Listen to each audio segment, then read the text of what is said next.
धनंजय मुंडे यांचे निकटवर्तीय राज घनवट यांच्या पत्नीचं सोमवारी निधन झालं। यावर आता सामाजिक कार्यकर्त्या अंजली दमानिया यांनी हा मृत्यू नसून राज घनवट यांच्या पत्नीने आत्महत्या केल्याचा त्यांच्या जवळच्या लोकांचा दावा असल्याचं म्हटलंय। दमानिया आपल्या ट्विटमध्ये म्हणतात, खूप खूप धक्कादायक।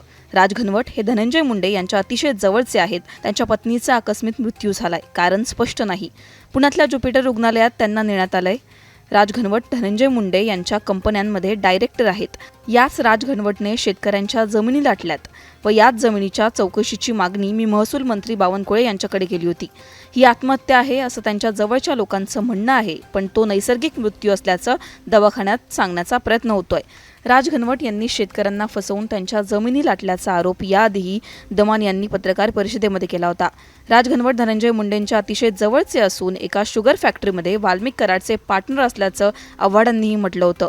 त्यामुळे आधीच वादाच्या भोवऱ्यात अडकलेल्या राज घनवट यांच्या पत्नीचं निधन आत्महत्येमुळे झाल्याचा आरोप दमान यांनी केलाय। त्यामुळे या प्रकरणामध्ये आता तपासात पुढे काय समोर येतं हे पाहणं महत्त्वाचं असणार आहे।